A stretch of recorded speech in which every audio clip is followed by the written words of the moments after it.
building your own fiber highway, and the magic is in the passive part. Hi tech lovers, welcome back to Fast Cabling. So this isn't a typical tech campus. It's a living, breathing hub of autonomous research. But just a few months ago, the team here was fighting a hidden battle. Their Wi-Fi smash was stranded by dozens of environmental sensors and delivery drones, was creating latency spikes and draining power. Electromagnetic interference from their lab would cause dropout, so they needed a network that was as reliable, private, and efficient as their research.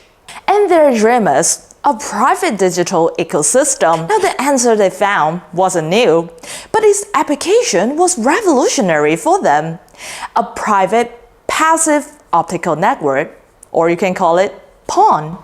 Now forget everything you know about PON from your internet provider.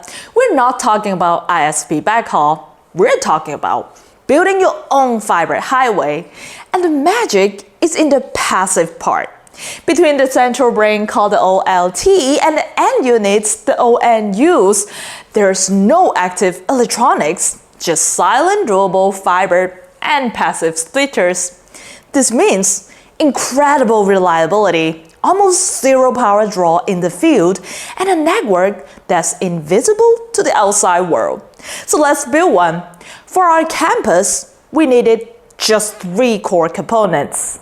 First, a compact GPON OLT. This is the brain of the network, managing all the connections. So we have to place it in their stable climate control server room. Now choosing the right components for your private kingdom is important. Think of it like casting roles for a play. Your OLT is the lead actor, so it needs to be strong enough to handle all the conversations.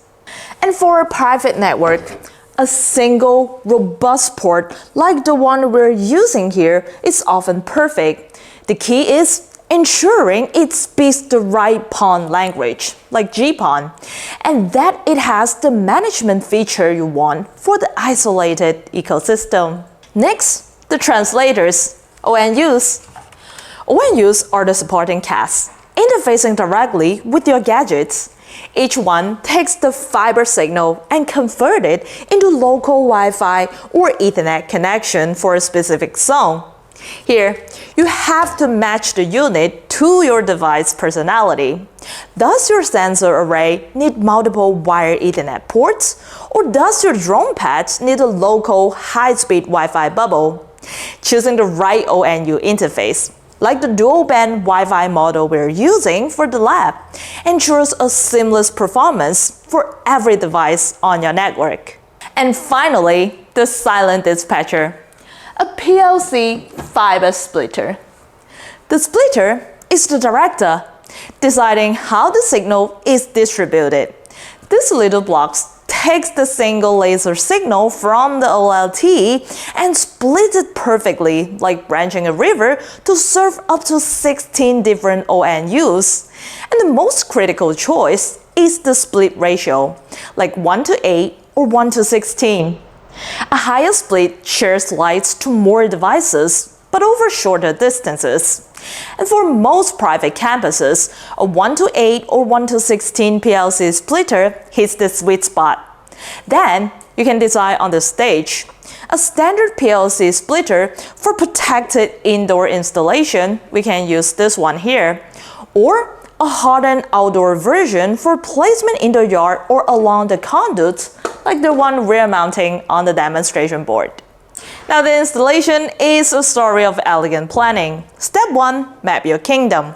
We're using this 2-string single-mode fiber optic cable for long distance, and we connect it from our central hub to our strategy point. We have 2 strings. Let's just use one of them.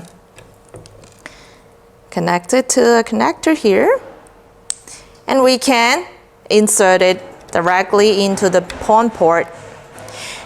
Now let's connect the Ethernet cable from our internet source, and we'll run this fiber optic cable all the way to our PLC splitter. This is where the splitters sit Now for this scale, a 1:8 split ratio gives the perfect balance of reach and connection density. We have 2 strings. Let's connect them both. We have 1 fiber link to 8 splitters. We're going to use a fiber patch cord to connect to one of the PON port. Now we're using pre-made fiber optic cable, so make sure gentle bend are key and keep that radius above 30 millimeters. And the signal stays strong for over 1 kilometer easily. From the splitter, individual fiber fans out to each ONU's location. Again, connect it to our PON port directly using our fiber patch cord. And now we're all set and done. Final step, let's power up our ONU. Here we go. Now the configuration is surprisingly simple, often just setting matching IDs, and for extra segmentation, you can even configure VLANs right at the OLT, and then it just works. So the transformation was profound. Network management simplified to just 1 fiber trunk and 1 splitter to check. EMI and interference gone because fiber is immune, making it perfect for high noise environments like robotic or EV labs. Power and maintenance drastically reduced. And the best part is scalability. If you need to add a new lab pod, you just run a fiber from your nearest splitter. The network grows quietly and modularly. So this campus didn't just upgrade their network, they built a private autonomous system. It's a testament to how rethinking foundational technology, like adapting PON for your own private use, can unlock true independence, reliability, and scalability. Now, what kind of project could this transform for you? Let's brainstorm in the comment section below. And if you want to dive deeper into these components, we've got links to all the gear in the description. Thank you very much for joining us, and I'll see you in our next video.